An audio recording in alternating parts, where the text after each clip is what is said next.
Hey everyone, Warwick's here. So we're going to take the next step in our Beginner's Guide to Monk series here. This is for patch 9.0 in World of Warcraft Shadowlands. Today we're going to be looking at Conduits and Soulbinds. We're going to start with Brewmaster Monk, and then we'll do Windwalker and Mistweaver over the next couple of videos. So we're going to dive in right here. I'm on the Icy Veins website right now, and we're going to be taking a look at the Conduits first, and then we're going to go into Soulbinds for every single Soulbind.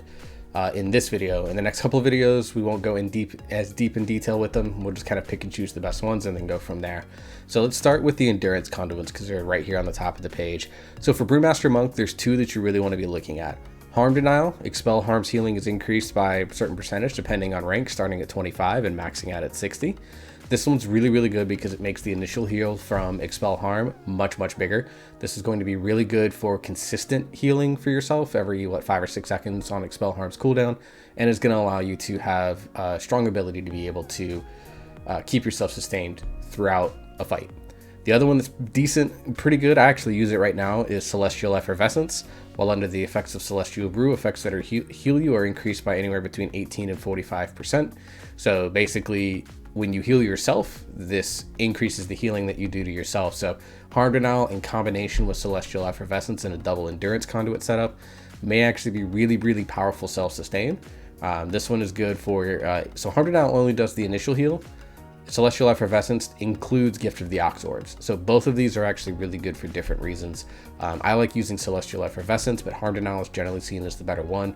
I'm probably going to be switching back to Harm Denial over the next couple of days or so, once I'm able to get logged back into my character. For the rest of these, for Brewmaster Monk, none of them are really good. Evasive Stride seems good, but you're not spending as much time in Heavy Stagger in Shadowlands as you were in Battle for Azeroth. So this one's actually not very good. Fortifying Brew brings such a long cooldown for Brewmaster Monk makes it really bad. It's the best one for Windwalker and Mistweaver, which we'll talk about later, but I would not be touching this one as Brewmaster Monk. So Harm Denial, number 1, Celestial Effervescence is your number 2, as your endurance conduits. Let's move into Finesse. So Finesse conduits, they're all kind of meh in reality. You can really, in any situation, really just use any of these. I mostly use Dizzying Tumble, so targets affected by leg sweep deal less damage for 5 seconds after the stun ends. So this does not happen while they're stunned, it happens after the stun ends, which is a nice quality of life touch. You can also use Lingering Numbness if you're using Paralysis a lot. Just slows your movement speed by 40 to 96% for 5 seconds. This one, I think, very late game is going to be extremely powerful. Swift Transference gives you better movement speed. As your Brewmaster Monk, this one is not necessarily as useful because generally when you're transferring back, you're just going back into right in front of the boss, so the extra movement speed doesn't necessarily help. Tumbling Technique, Blackout Kit giving you a chance for roll. Cool. It's not necessarily all that great. So I think Dizzying Tumble and Lingering Numbness for Brewmaster are going to be the ones that you want to be looking at most often. All right, Potency Conduit. So this has all of them, so we're only going to touch on the Brewmaster specific ones. The best one for Brewmaster right now is Walk with the Ox. Abilities that grant Shuffle reduce the cooldown of Invoke Nijal by half a second, and the Stomp deals an additional damage, scaling up with Conduit rank. So this makes your offensive cooldown even better. So you get it earlier. So I think right now it's a 3-minute cooldown, so you get it to around 2 minutes for the most part, because you're using Keg Smash and Blackout Kick really often during any particular boss fight. So you're going to have a lot of reduction on this over the course of a single raid night. And then just more damage on the Stomp, which is good because you're purifying Brew a lot as well. So Stomp does more damage with more you purify, so getting an additional maximum 60% damage is quite good. The other one that's pretty good for Brewmaster is Scalding Brew. Keg Smash deals an additional 7.5 to 18% damage to targets affected by Breath of Fire. The only thing that really holds this one back is that Breath of Fire is not a 100% uptime buff, so you're not always going to get this extra damage out of your Breath of Fire. So this is one that I would use if you're running a double potency setup and your Covenant one is not that good, but it's rarely going to be used for single potency conduits because you want walk with the Ox. Now let's look at the Covenant specific ones. Let's start with Bone Marrow Hops. Bone Dust Brew's shadow damage or healing is increased by 40 to 96%, and when Bone Dust Brew deals additional damage or healing, its cooldown is reduced by half a second. So this actually, in combination with Keg Smash, because this is a brew, it gets reduced by Keg Smash and Blackout Kick, or excuse me, Tiger Palm. So this is actually very, very powerful for Brewmaster monks if you're a Necrolord like I am. And so you're going to want to have this one in as your second Potency conduit, which pushes Scalding Brew out of the rotation. You're using Bone Marrow Hops basically around every 45 seconds or so. And if you're running like Imeni and the Soulbinds, you're getting a ton of agility uptime. It's just really, really powerful connected scaling power on this. Imbued Reflections for Venthyr. Fallen Order monks deal more damage and more healing. This one's good. It's flat damage increase. It's better than Scalding Brew, so I'd be using this if you were Venthyr. For Strike with Clarity, which is the Weapons of Order for Kyrian. Your Weapons of Order duration is increased by 5 seconds and increases your mastery by an additional 1 to 24%. For Brewmaster monks, a little bit less for Mistweaver and Windwalker monks. This one's also very good and would be used in your second Potency conduit slot. Getting an additional 5 seconds on getting basically automatic Keg Smash charges is a really good spike in your damage, really good spike in your defenses as well. And increased mastery. Mastery's not a bad stat for Brewmaster monk at all with the dodge chance, but really the attack power really helps your damage output and makes you one of these sort of stronger damage tanks in single target situations especially, but even in AoE. And then for Night Fae, Way of the Fae, Phalanx Stomp deals an additional percentage damage to each target, up to a maximum of 52.5 to 126% additional damage on the conduit scaling. So Phalanx Stomp is just something you use on cooldown no matter what anyways, so this is going to be more damage than Scalding Brew because you're using Phalanx Stomp all the time and it has a chance to reset itself, so you can get some chain resets and really pump with Phalanx Stomp, so definitely one that you want to be using. So that is the conduits. We're going to now move on to the Soulbind calculators, and we're going to start with Necrolords because that is the one I'm most familiar with. And we're going to start with the one that I think is the weakest of the three for Brewmaster, and that is Plague Deviser Marilith. Plague Deviser Marilith is about maximizing what you get out of Fleshcraft. It's a big thing. So we look at Volatile Solvent. Using Fleshcraft with nearby corpses consumes their essences completely, granting a benefit based on the creature's type. What benefit it is, I don't have the list in front of me. You just kind of have to Fleshcraft and look it up. I'm sure someone now has it out there, so definitely go check that out. So on this first row, what I always do is, okay, when you're deciding which row to take, you want to look at the next ability. So if you want the Finesse Psych, you get increased damage done for 10 seconds to the first attack or spell on an enemy. That's okay, but not great. Travel with Bloop. While standing still, you slowly begin stacks of Bloop's Wanderlust. At 5 stacks, your movement speed is increased by 10% for 2 minutes. This is really good for world questing, but I don't think it's good for anything else. And then Ooze's Frictionless Coating. When reduced below 50%, Ooze covers your courses over you, granting you a shield for 15% of your maximum health for 10 seconds, and this only occurs once every 30 seconds. Very strong defensive benefit. So we're going to pick the Potency side, and we're going to pick Walk of the Ox. I'm just going to default to rank 5 because that's eye level 200. Pretty much anyone can get that, and then we're going to choose Frictionless Coating. Here, we're going to pick Harm Denial, again at rank 5. And then here, you have Plagueborn Cleansing Slimes, which, you get a little bit of durability on your armor, or you get basically the ability to pick your own locks without having to go find a rogue person. You can pick either one of these. We'll just pick Cleansing Slime for the sake of it, and you get your second Potency conduit. This is where Bone Marrow Hops comes into play. And then here you can pick either one. So depending on your setup, you can go either with a second Endurance to go Celestial Effervescence, or you can go with a Finesse conduit. We'll just go Dizzying Tumble for the sake of this, so we'll go that, but either one of these are perfectly viable depending on what you need. And then there's last one, Ultimate Form. While channeling Fleshcraft, you're immune to crowd control and regenerate 2% health for every 1.1 seconds. If you finish the full channel, you gain 4 seconds of CC immunity, during which you regenerate 2% health every 1.1 seconds. This one is not, this is why Plague Deviser Marilith is actually not that good for Brewmaster, because you, outside of the initial pull and maybe intermission phases like in Shriekwing, you're not going to get time to channel Fleshcraft more than once a fight right at the start. So this one, if you're like a healer or even a DPS where you don't have DPS phases, this may not be all that bad, but for tanks, I don't think it's all that good. All right, so who's the second best Soulbind? That is Bonesmith Hymir. So his first one here, your agility and armor are increased for 1% for each enchantment on your armor, up to 3%. Upon death, your armor anchors your soul, allowing you to fight for an additional 10 seconds. During that time, your damage and healing done is reduced by 50%, and you cannot receive healing. This one is risky. Bonesmith Hymir is definitely a risky pick. This one, obviously, it potentially hurts with threat, but you get a permanent 3% armor and agility increase, so it's not a bad choice. So let's look at the next row. Resourceful Flesh Crafting. Defeating an enemy reduces Fleshcraft's cooldown by 1 second. Okay. And then Serrated Spalders. Inflict 15% of attack power, shadow damage to your attacker over 5 seconds when hit at melee range. This one's actually very good. So this is actually a situation where you're not playing as many Potency Conduits. You're going to be playing a little bit more on the Endurance Conduit side. So we're going to pick this one and go Harm Denial to start. And pick Serrated Spalders because it's a big DPS boost. And then in your Finesse Conduit, again, we'll just pick Dizzying Tumble, but you can pick any of these at any time. Here you have a chance to either get Ores and Gems, or you get better mounted speed, up to you. I like to pick the resource stuff because I like contributing to the guild. For this one, we're going to go Celestial Effervescence. And then at the bottom, again, you're looking here. Ravenous Pendant. Defeating an enemy restores 3% of your maximum health every 6 seconds for 6 seconds. So you get 3% of your health at the end. You can get it up to 15% health at the end of a 6-second time frame. This is very weak. If you wanted to go a third Endurance Conduit, which I wouldn't recommend because there's only 2 that are good, you get extra crit chance after landing 10 crits. I think this is good for someone else, but not for other specs, but not for Brewmaster. So we're gonna go here with Gore Stompers. Damaging or healing a target below 35% gives you more movement speed. So this will be very good, obviously, in Mythic Plus dungeons. So this is where we're going to pick Walk with the Ox.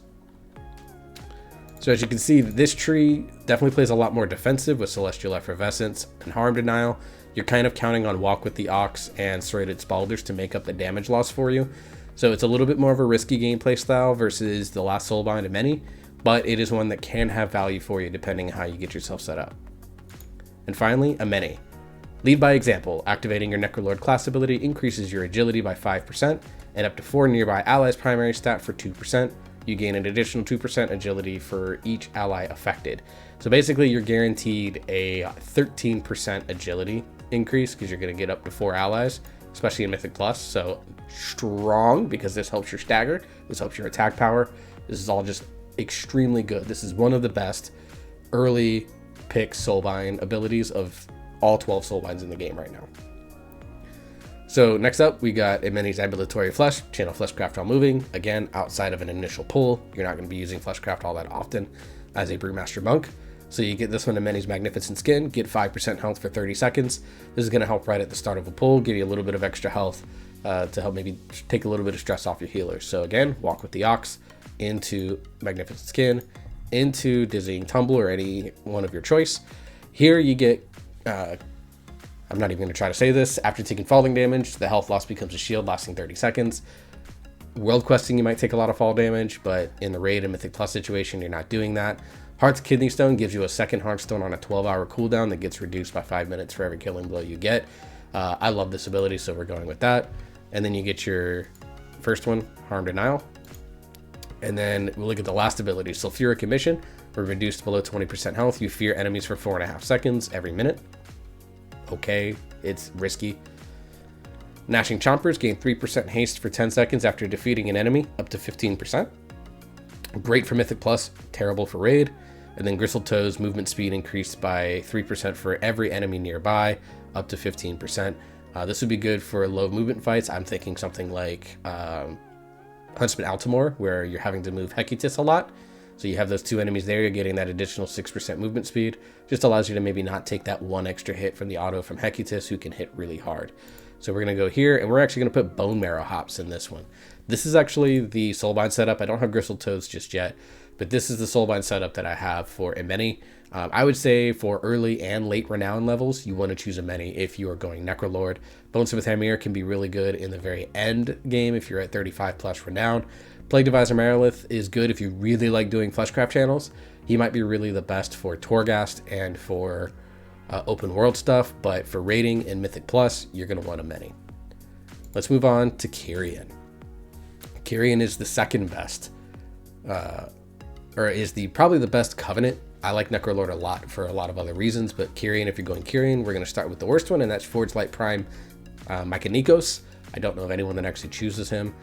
Bronze Call to Action. After using 90 damaging spells or healing spells, your next spell ability summons Brawn, who knocks enemies back on arrival and then attacks or heals your targets for 30 seconds.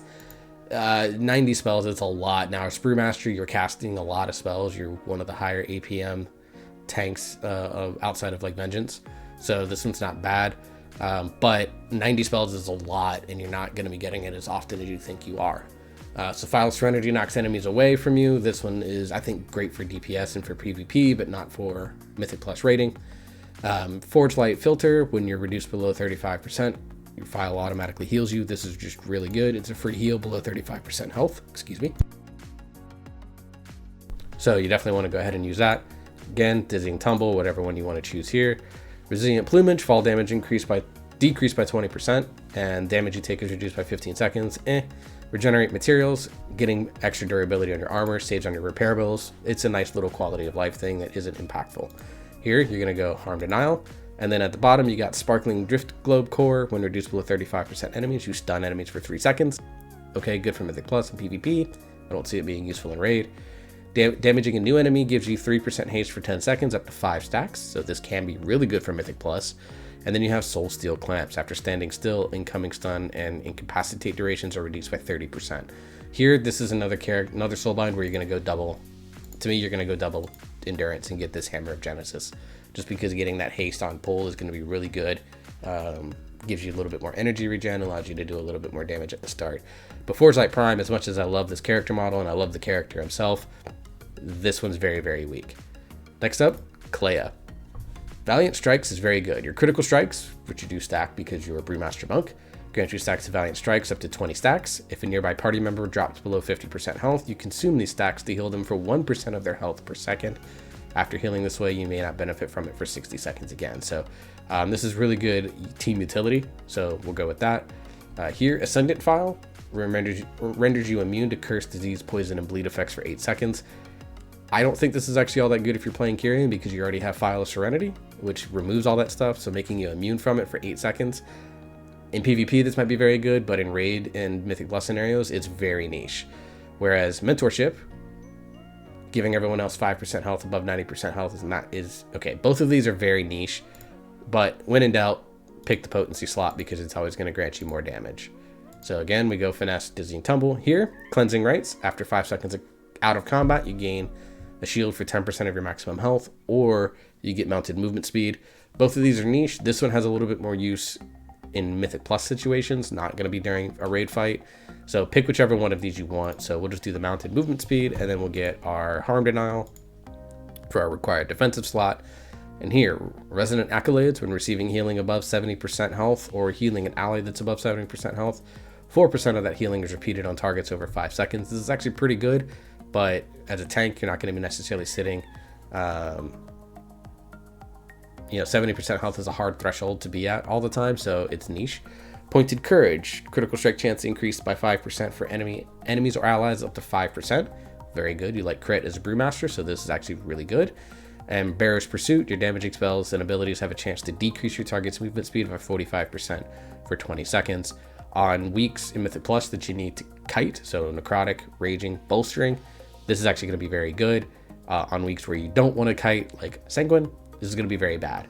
So I think you could pick either one of these. We're going to go with Pointed Courage and then grab that, but you could easily go Bearer's Pursuit with Strike with Clarity here, and I think it'd be perfectly fine. So this one, Clea, is really good because you can pick either one of these 4 right here, and you're going to end up with a good combo that's useful. You just need to be aware of when these abilities are going to be very good. Pointed Courage is very good generally. Bearer's Pursuit is extremely strong in the situations that it's great in, and very bad in the situations that it's very bad in. So for Kyrian, if Clea is the second best, that of course leaves us with Pelagos, everyone's favorite blue boy. He's just very good. Here you get Increased Mastery, which for Brewmaster Monk is good. You like having more attack power, better chance to dodge. So when you activate Weapons of Order, you gain extra mastery and expel Sorrowful Memories. You extend that effect by 3 seconds when you walk through the Sorrowful Memories, so it's very, very good. Here, File of Patience heals you for 35% of its health, but it turns into a hot. Could be useful for Brewmaster because of Stagger, but I don't think it's great. Road of Trials, defeating an enemy grants you 10% movement speed for 20 seconds. Good for open world. I don't think anywhere else because you're generally not getting killing blows a lot. And then Focusing Mantra, defeating an enemy lowers the cooldown on your File of Serenity. I think this one is just really, really good. So we're going to go that route and get this, because this doesn't mean you have to get the killing blow. It just means you defeat enemies. So defensive one, Harm Denial as always. Get Cloth and Enchanting Materials, or get non-file Steward Services by 30 seconds. Both, again, niche. I like always going for the crafting supplies because you can help out guild members, whatever the case may be. And then you also get a mandatory second Potency Conduit, which is going to be Strike with Clarity. Just very, very good. And then you can make a choice between defensive and finesse. Take the pick based on what you think you're going to need. I always go into Dizzying Tumble because I think it's just really, really good for Mythic Plus.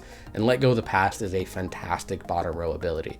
Reduces your magic damage taken by 1% for 6 seconds. Using another spell or ability increases by this amount by 1%, stacking up to 3 times. So you can get a 3% magic reduction.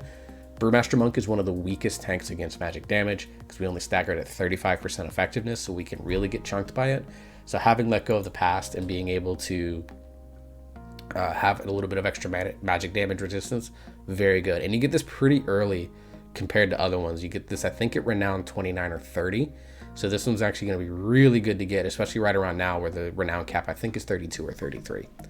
So if you're Kyrian, I'm definitely going to recommend Pelagos. You can do Clea as well if you want to go that route. If you're using Kyrian if you're using Pelagos for an off spec, or for your main spec and Brewmasters are off spec, Clea is a perfectly fine second choice. But Pelagos, I think, stands out just far and above the other two for Kyrian.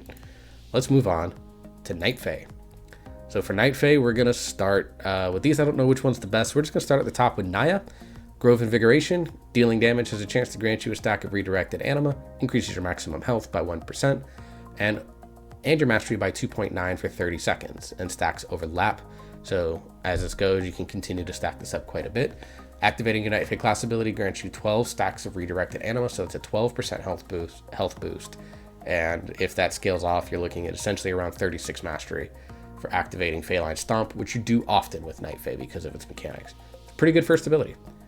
Alright, so here, stay on the move. Soul Shape's cooldown is reduced by 15 seconds, and defeating an enemy reduces the cooldown by 1 second. That's pretty good. When in Soul Shape, you regenerate 5% of your maximum health every 3 seconds. Also pretty good. With Brewmaster, I don't see a lot of instances in like raid situations where you're going to be doing a lot, but in Mythic Plus, this is really a really good kiting tool. So if you're kiting out because you have high necrotic stacks and you're low on health, or you're got a raging mob or a bolstering mob that you're trying to kite out, this will give you a little bit of health regeneration so that your healer can focus on other things. I'll say we go with Potency Conduit here because I think double potency is going to be really good on this, I'm hoping. So we're going to go Run Without Tiring into a Finesse Conduit. Here, movement speed is increased by 20% for 2 minutes after defeating enemies, or you get Leather, Meat, and Fish as a leather wearer. This is if you do leather working or if you do cooking, which you should because you get bonus cooking skill as a Pandaren and you get more benefits from cooking. I strongly recommend doing that. So Nature's Splendor is going to be very good for like Pandaren in particular. And then you get your Harm Denial on your mandatory one here. And then let's look here. Naya's Tools, Herbs. Your healing spells and ability have a chance to imply invigorating herbs, increasing the target's haste by 5%. If it wasn't a situation where double Finesse Conduit was really bad, I think this would actually be quite powerful. Poison. You apply paralytic poison to your target, dealing 150% of attack power and nature damage over 30 seconds, and then take an additional 24% nature damage when you interrupt a target. So you do this on interrupt, so you want to make sure that you're, if you're in a coordinated Mythic Plus group, that you try to put yourself either high in the kick priority or make sure that you're in the kick priority all the time, because this is going to be a big boost of damage. And then burrs, your damaging attacks and spells have a chance to toss 9 spiked burrs under your target. They latch onto the first enemy that crossed them, reducing movement speed and dealing big percentage of your attack power and nature damage over 6 seconds. This one's good again as a kiting tool, but for general purpose use, I think Naya's Tools in Mythic Plus in particular is going to be really good. This final row is not great for anything in particular because you're not necessarily interrupting a lot of things for raid. So I would just focus mainly on the fact that you get double Potency Conduit, or excuse me, not Bone Marrow Hops. You get Way of the Fae, sorry. So you get Way of the Fae, which gives you big more Phalanx Stomp damage, and then Walk with the Ox, which increases your offensive cooldown. So Naya, I think pretty good, but this bottom row I think feels kind of lacking for raid, but is a very powerful one for Mythic Plus.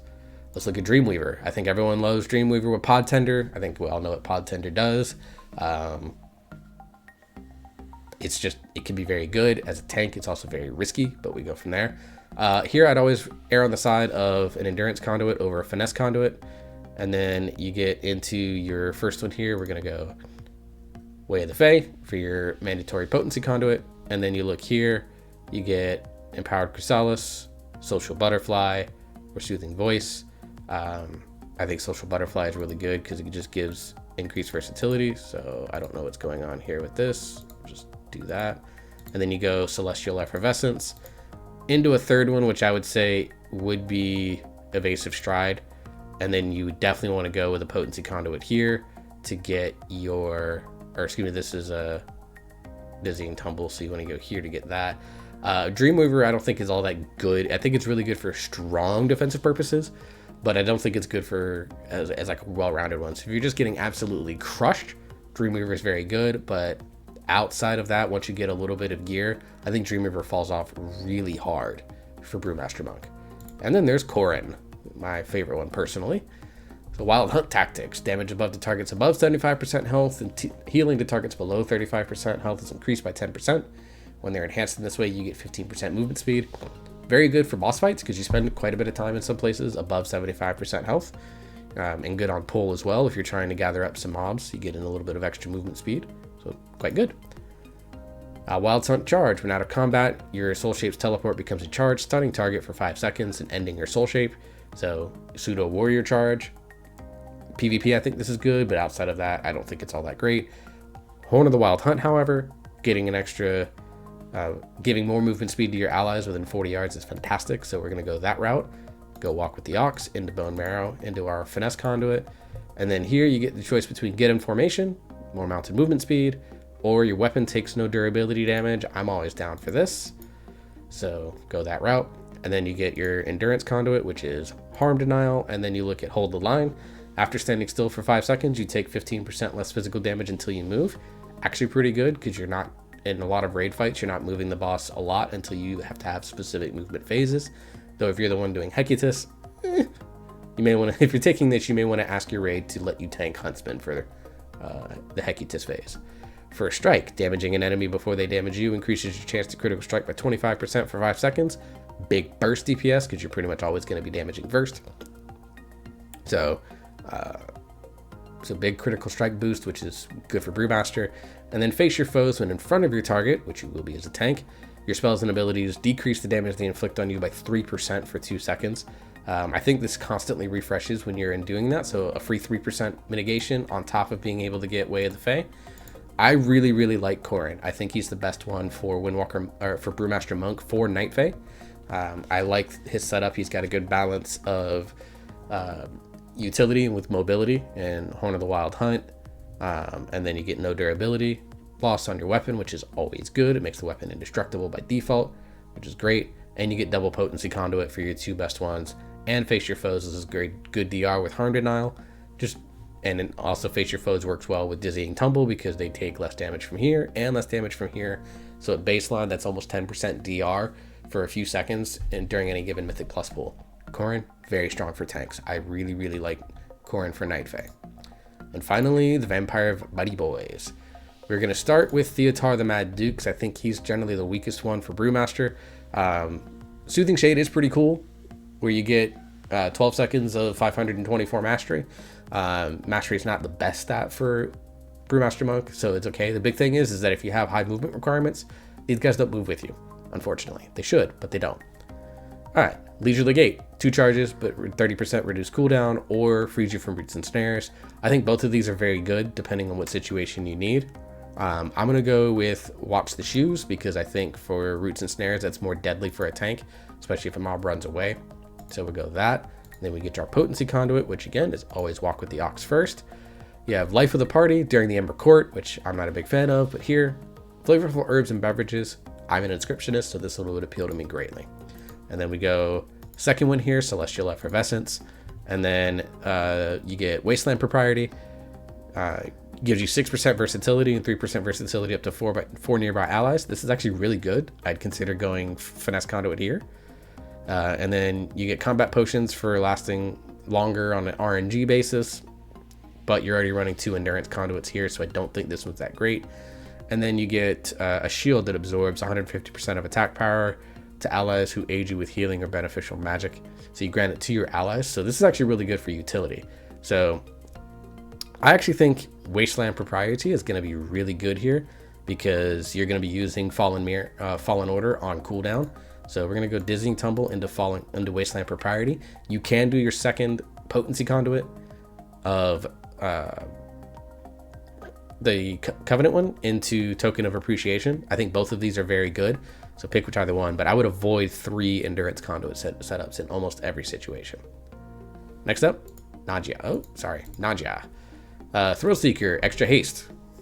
Not great for Brewmaster monks, but still really strong stat. Fancy Foot, so go in detail about this. At 40, you basically gain stacks of Thrill Seeker, and at 40 stacks, you get 20% haste for 10 seconds, so a mini Bloodlust for 10 seconds. While you're in combat, this is very good for a lot of classes, but for Brewmaster, it's okay, but not stellar like it is for like Fury Warrior or any class that really values haste. Fancy Footwork increases movement speed over 40% after using it. Cool. Disorients all by enemies in a target location for 6 seconds when you appear. That's actually really powerful CC. So we're going to go here, Walk with the Ox, into Agent of Chaos. This is really good for Mythic Plus. This one might be good for Raid, so you might find a situation where this is good, but I think this one for Mythic Plus in general use in world questing and stuff like that is going to be very good. Here we're going to go into Covenant for Dizzying Tumble, and then you get Friends in Low Places, you get more infused rubies and dredgers throughout Revendreth. Offer you an expanded selection of goods. That's okay. I don't think it's great, but it is okay. And then you get your harm denial going here, and then on the bottom row you have Dauntless Duelist. The first enemy you damage in combat is marked as your adversary, dealing more damage to them, and they deal less damage to you. It's a low percentage, 1.5%, so it's not super noticeable. It's okay, but I don't think great. Exacting Preparation, getting better well-fed flask and weapon enchant effects are increased by 20% is powerful. And then duration of incoming interrupt, snare, and root effects are reduced by 25%. I don't think this is actually that good. This is why I avoid double potency on this, and I'm actually going to go double defensive. So we're going to go grab Celestial Effervescence into Exacting Preparation. Well-fed flask and weapon enchants, you're using them. They're on for, hour or 30 minutes at a time, and you're using them constantly. So these are just consistent 20% boosts to everything. So if you're a Venthyr Alchemist and you want to use Nagia, you're going to get huge bonuses on your flask in particular. So very, very good. And then General Draven, who I think is actually really underrated. Service of Stone, really the first sentence is the big one that's important. Damage taken below 40% health is reduced by 10% health. So when you're low health, 10% DR. Quite good. When you die and you deal 100% of your maximum health and damage split amongst the enemies and healing your allies for that amount, that's okay. But generally, if your tank is dying, unless all mobs are low health already, your group is generally wiping. So that's not as useful, but when you're below 40% health, getting a 10% DR, quite good. All right, Enduring Gloom, Door of Shadows grant you a shield, 15% of your maxed health, pretty good. And then when you nearby ally gains a temporary movement speed, you also gain the benefit up to 30% of effectiveness, so even more movement speed. Oh, I like that one a lot. So we're gonna go Harm Denial, into Move as 1, into our first Potency Conduit, so Walk with Ox. Then here, Expedition Leader, leaving a rest area increases your mounted speed by 10%, out of combat regeneration by 100%, lasts for 10 minutes, and then completing a world quest refreshes that duration. That's really good, actually, if you're into open world stuff. Unbreakable Body, equipment takes 50% less durability damage from your death. I think this is actually really good for Raid and Mythic Plus, so we're gonna go that. But if you're just if you're post-raid, post-Mythic Plus, maybe you go switch to Expedition Leader. You're going to be doing World Quest for a while. Go grab that one, get more movement speed and better combat regeneration. I think that's really, really good. We get our second Endurance Conduit into Celestial Effervescence. And even though Superior Taxes is good because you get critical strike chance for interrupting, again, avoid 3 Endurance Conduit setups. So we have Built for War. While you're above 80% health, you gain 1% agility for 3 seconds, stacking up to 4%. And if you fall below 50% health, you lose this effect. Take a lot of damage a lot. I don't think this one's all that great. So we get double endurance, double potency. So you lose out on the finesse setup, but hold your ground is good. When you stand still for 4 seconds, you gain 10% increased stamina and 4% increased healing done.